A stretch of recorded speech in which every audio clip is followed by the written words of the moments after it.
Hello everyone, my name is Epic2302 and today I'm bringing you a Star Wars Battlefront 2 news update video. The community transmission just dropped today, a couple hours ago, but I was unfortunately away at the doctor's office, and I just got home, so I decided to record this video and let you guys know what's in this transmission if you haven't seen it already, and you guys get to hear my thoughts and opinion about it. So here we go. A look at what's coming in 2019. Back in June, we mentioned we would be sharing more about the future of Star Wars Battlefront 2. Time doesn't stand still, and today we have we have a host of details for you, what's coming this month and beyond. Let's dive in, but before that, it shows a little tease, little clip, the Clone Commando walking up and then turning around, and his mask is glowing. It looks really cool. I'm actually extremely excited for the Clone Commandos. I'm pretty sure everybody knew this was coming. The Clone Commandos was kind of a dead giveaway, even though one of the developers tweeted that the Clone Commandos were not part of the prophecy, and I'm not too sure what the prophecy is in this transmission. It doesn't really say anywhere anything about that quote-unquote prophecy that they were talking about, but doesn't really matter because Clone Commandos are here, and it looks absolutely amazing. There's more images and GIFs of the Clone Commando later on in the transmission. You guys will get to see that. Here in August, we're going to get the Venator and Dreadnought in Heroes vs. Villains. If you guys don't know what that is, they're basically the two capital ships for the Separatists and the Republic. They're going to be adding those as maps for HVV. Which is actually really cool. I'm glad they're doing that. They're expanding on more maps that they're adding into different game modes, and if they were going to add any map to Heroes vs. Villains or any other game mode, I would not have guessed it would have been the capital ship interior, so that's actually really cool that they're doing that. Here we have capital ship interior changes. After watching discussions around capital supremacy and in particular, the capital ship phase, we've made some changes to the interiors of the capital ship. The assault on the capital ship will continue to have two sub-phases, but both are evolving. Once you're breached on the enemy ship, you have 5 minutes to destroy it before the action returns to the ground. I'm assuming that means that it's going to give you a 5-minute timer, and if you aren't able to sabotage, you will return to the ground after that 5 minutes, which is pretty good. Let's see. In order to destroy the ship, you must first capture one of two available command posts located on the ship. If you succeed in that, your team will gain an additional 5 minutes and be able to fire on the enemy target. Any damage caused to the enemy target will be persistent, meaning if you fail in destroying the target fully, you can pick up right where you left off in subsequent assault attempts. Next, we're changing the capital ship phases based on a timer. This means that the attacking team will now have a 5-minute window to destroy the generators. Once time runs out, the battle will return to the planetary phase. We already read about that. Now this feature I'm actually glad they're doing. It's basically like another upgrade to the spawn system, at least in Capital Supremacy. Contextual spawning. Following the trend of making updates to Capital Supremacy, we're bringing a much requested and beloved feature into the game. Through our new contextual spawning system, you will be able to spawn on dynamic tactical assets on the battlefront, starting with command posts and Capital Supremacy and instant action. Basically, you're going to be able to spawn on command posts that, as you can see down here, your team has full control over. You will spawn close to the command posts at one of the preset spawn locations, which I think is the default spawn. They're moving it closer to the actual command post, which is good. You can spawn on the command post that is contested but under your team's control. So if you already have a command post captured and the enemy is trying to capture it and you're trying to defend it and it's contested, you can spawn on it. You will spawn a little farther away from the command post at one of the preset spawn locations. I don't know what that means, because at the second one it says you will spawn close to the command post at the preset spawn locations. We'll have to see what that's about.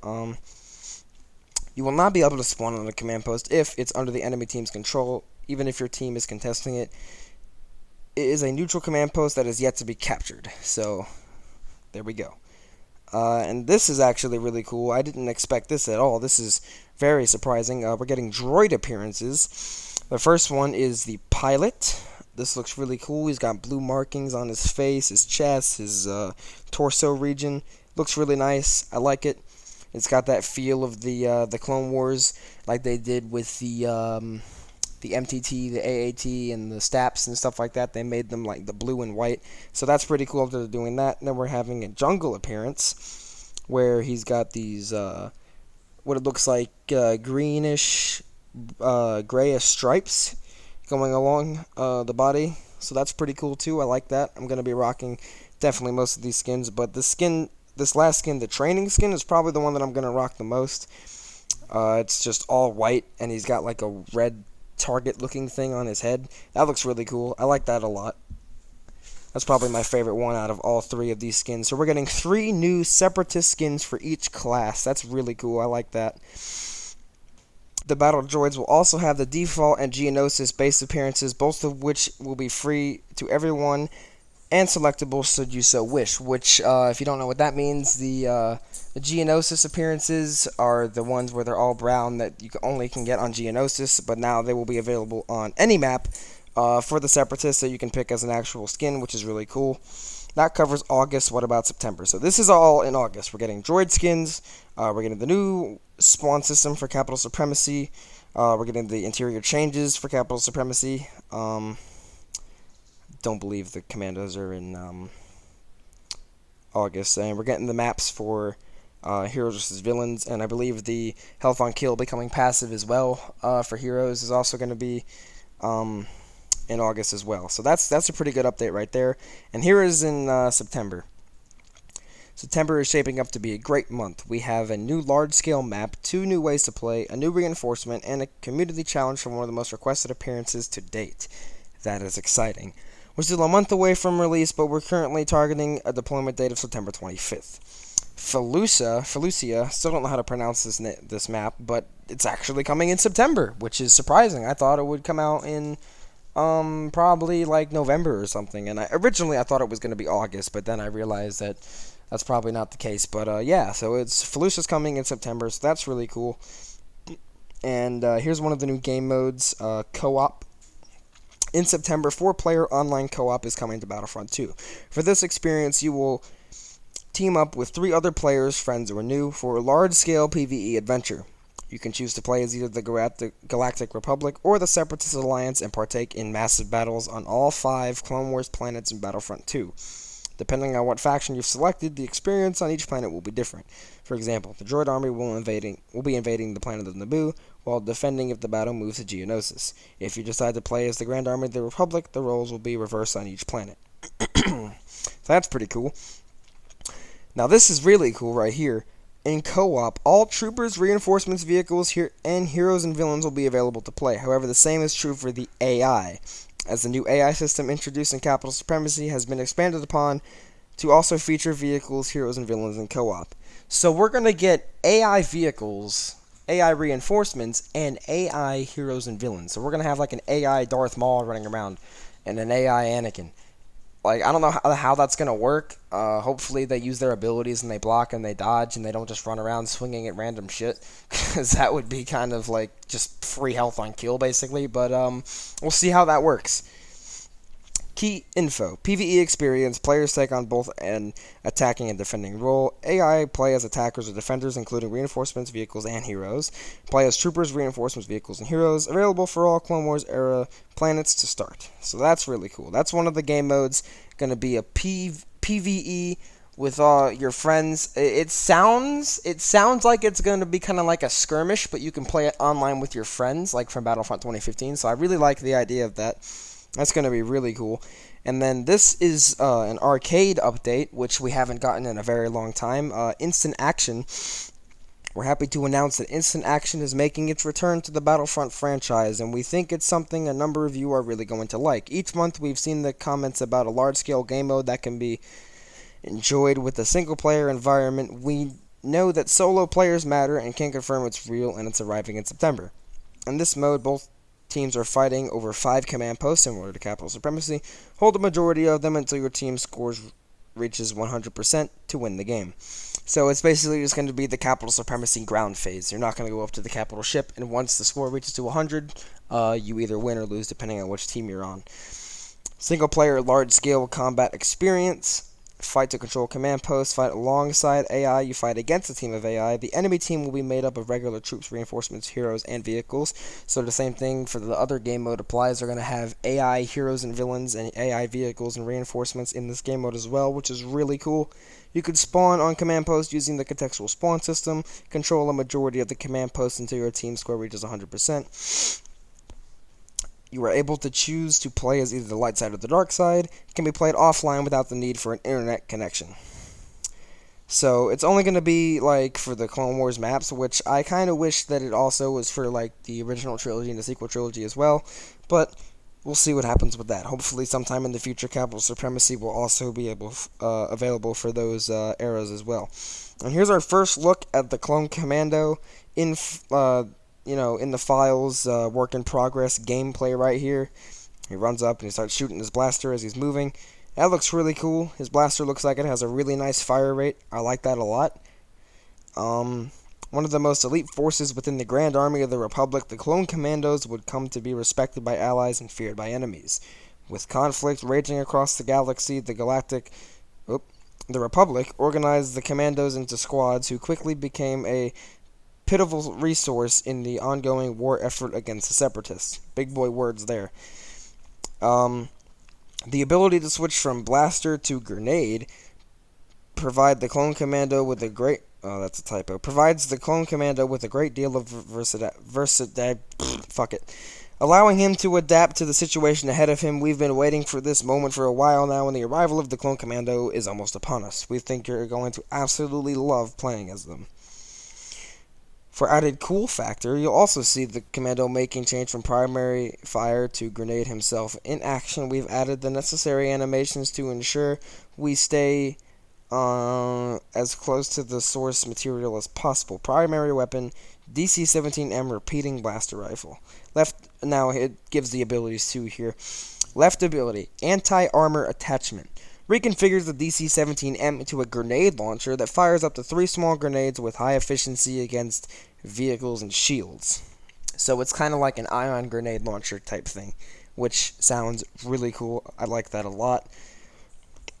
The Repulsor Blast. When I first saw this, I thought it was going to be similar to the Power Blast for the ARC Trooper, but discharges a short-range shockwave that temporarily disorients enemies and knocks them back. When it says knocks them back, I'm thinking it's going to stagger them, kind of similar to how if you use like a force ability on a droideka, they kind of just stagger. So that's cool, and disorients probably means they get blinded or slowed or something like that. Middle ability, Battle Focus. Activates a damage protection aura for the Commando and nearby allies. Additionally, any damage the Commando deals to enemies replenishes his base health. So I think that means that the protection aura is either going to act as a shield or like a damage reduction ring that you're like kind of surrounded in. So kind of like if you're within the radius of Finn's big deal, kind of like that, except instead of giving you unlimited cooling for your blaster, it gives you damage reduction instead. That's what I'm thinking of for that. For him dealing damage to enemies, replenishing his health, I'm assuming that the amount of damage that you do is the amount of health you'll get back, which sounds a little overpowered. I'm not sure how that's going to work, but it sounds cool nonetheless. And here we have the Appearance Challenge. During September, we're releasing a community challenge that grants you the ability to unlock a highly requested appearance. More details will follow closer to the challenge, but we have a sneaking suspicion that fans of Luke Skywalker and Star Wars A New Hope will enjoy this one. So that's basically saying that we're gonna get fucking Farm Boy Luke, which is like, I can't believe it's happening. We've played this game for 2 years with only 2 skins for Luke, his default Jedi appearance and his Hoth appearance, and we're finally getting a third one, and hopefully more to come in the future. We'll be back in September with a number of transmissions dedicated to co-op, instant action, Commando, and the full release notes themselves. Be sure to keep an eye out for all of them. So this isn't everything, basically what they're saying. There could be a couple of tweaks here and there, things can change, and we could be having some bug fixes and some other stuff like that as well. So here we have what's coming for the rest of 2019. We will have new reinforcements, appearances, and brand new front menu system, which allows you to play the era of your choosing. So we're going to be able to choose which era we want to play in come later this year, and I'm assuming reinforcements means that we're not just getting the clone commando, we're also going to get some more reinforcements and more appearances as well for hopefully other heroes, and maybe some other troopers as well. Would be pretty nice. We will also be working towards the release of content inspired by Star Wars, The Rise of Skywalker. So they're doing Episode 9 content when it comes out, which I was really expecting them to. And I'm glad that they're actually announcing it here. While we don't want to go into the exact... I can't read.